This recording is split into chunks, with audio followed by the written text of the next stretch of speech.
പ്രശ്നം വേറൊന്നുമല്ല. എന്നെ നോക്കാനാണല്ലോ ഇയാളെ കൂട്ടിന് വിട്ടത്. എന്നിട്ടേ ഇയാൾ എവിടെ ആയിരുന്നേ ഭാമേൻ ചോദിച്ചു നോക്ക്.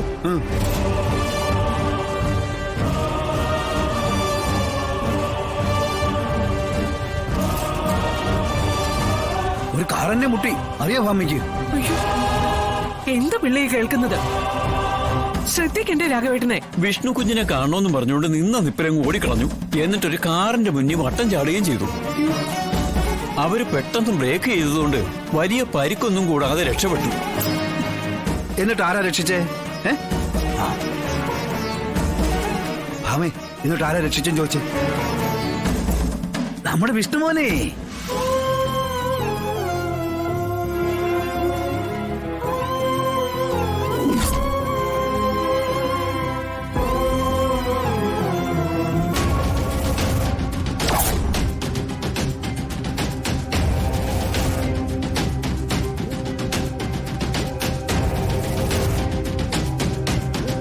തക്ക സമയത്തെ വിഷ്ണു വന്നോണ്ട് എനിക്ക് ആപത്തുണ്ടായില്ല. സാറ് വന്നേ, കഴിക്കാനുള്ള മരുന്നൊക്കെ കഴിക്കണ്ടേ? ഇല്ലെങ്കിൽ പ്രഷറും ഷുഗറും ഒക്കെ കൂടും. ഞാൻ ഒരിടത്തോട്ടും വരുന്നില്ല. പോ. ഞാനേ എന്റെ മോൻ വിഷ്ണുവോടൊപ്പം കുറച്ചു നേരം അവിടെ നിന്നിരിക്കട്ടെ. വാ സാറേ സ്റ്റിക്ക് വേണ്ടേ? എനിക്ക് വടിയൊന്നും വേണ്ട. എന്നെ താങ്ങാനാട്ടെ എന്റെ മോനുണ്ട്. ഇയാളെ വടി കൊണ്ട് അവിടെ നീ ഇങ്ങോട്ട് വാടാ. വാ, നമുക്ക് അവിടെ ഇരിക്കാം. അവിടെ ഇരിക്കാം. ഇവിടെ ഇരുന്നാല് നല്ല കാറ്റ് കിട്ടും. നീച്ചുമാരി നീ എന്താ നിൽക്കുന്നേ? ഇരിക്കണ.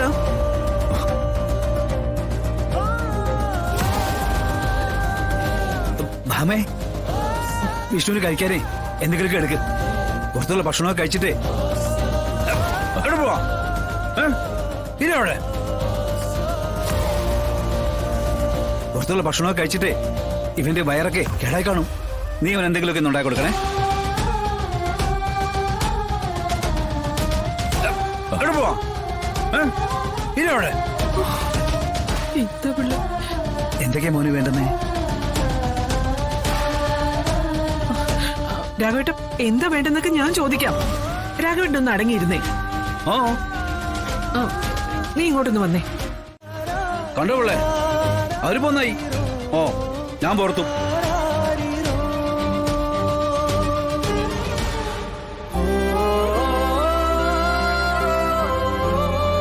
ഞങ്ങളുടെ മകൻ വിഷ്ണു ആണെന്ന് വിചാരിച്ച് തെറ്റിദ്ധരിച്ചിരിക്കുക.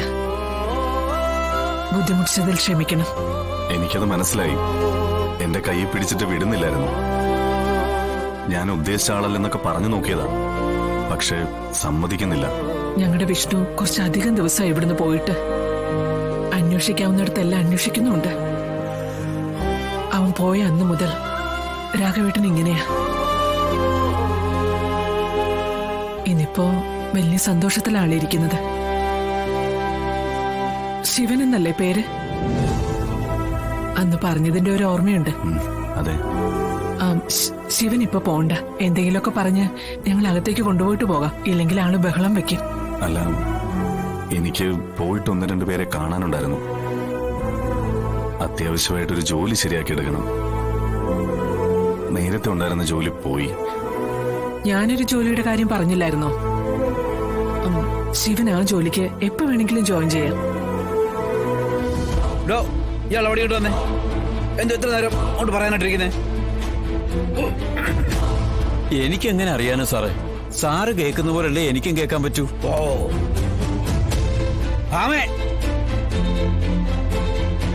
നീ ഇങ്ങനെ മുറ്റത്തിർത്തി പുരാണം പറഞ്ഞ സമയം കളയാതെ അവര് നല്ല കഴിക്കാടുത്ത് കൊടുക്കും. പാമേ, ഞാൻ എടുത്തു കൊടുത്തോളാം. പിള്ളേ, രാഘവേട്ടൻ മുറി കൊണ്ടുപോയി കിടത്തിക്ക്.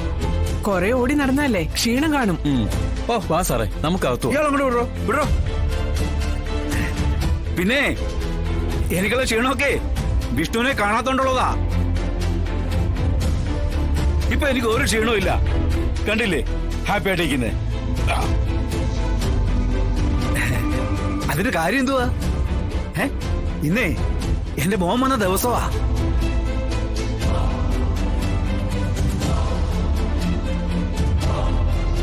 Hi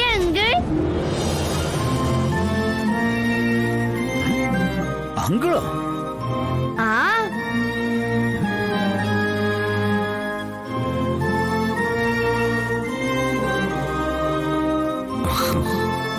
hi uncle. ഹായ് മോളു. വിഷ്ണു അച്ഛനെ കണ്ടോ അങ്കിളെ?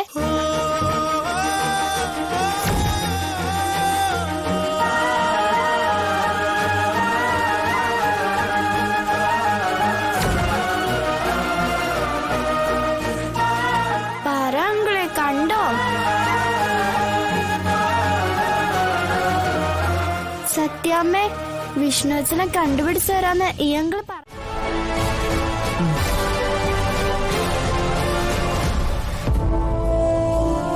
ബ്രോ, എനിക്ക് ഈ വീടുമായിട്ട് രക്തബന്ധം പോലും ഇല്ല. പക്ഷേ എന്നിട്ട് ഞാൻ ഈ വീട്ടിലെ ആരൊക്കെയോ ആയി. എന്നെ ഇവിടുത്തെ അച്ഛനും അമ്മയും സ്വന്തം മകനെ പോലെ തന്നെ വളർത്തിയത്. എന്റെ തലതിരിഞ്ഞ പ്രവൃത്തി കൊണ്ട് അവരെ ഞാൻ കഷ്ടപ്പെടുത്തിയിട്ടുണ്ട്, ഒരുപാട് സങ്കടപ്പെടുത്തിയിട്ടുമുണ്ട്. പക്ഷേ അവരായിട്ട് എന്റെ കണ്ണു നിറയാൻ ഇടവരുത്തിയിട്ടില്ല. മാത്രമല്ല, എന്നെ ഞാനാക്കിയതും ഈ വീടാ. പിന്നെ ബ്രോ കൂടെ ഉണ്ടെങ്കിൽ തകർന്നു പോകുന്ന ഈ ബിസിനസ് ഒരു വിധത്തിൽ കരക്കെത്തിക്കാൻ പറ്റുമെന്ന എന്റെ ഒരു വിശ്വാസം. ആ വിശ്വാസം തെറ്റിക്കണ്ട. ഇനി നിങ്ങളോടൊപ്പം ഈ ശിവനും ഉണ്ടാവും. പിന്നെ എനിക്കൊരാളുടെ കീഴിൽ ജോലിയെടുത്ത പരിചയമൊന്നുമില്ല. എന്തെങ്കിലും തെറ്റുകുറ്റങ്ങൾ വന്നാ മടിക്കണ്ട, പറഞ്ഞു തന്നേക്കണം. അത് ഞാൻ ഏറ്റു.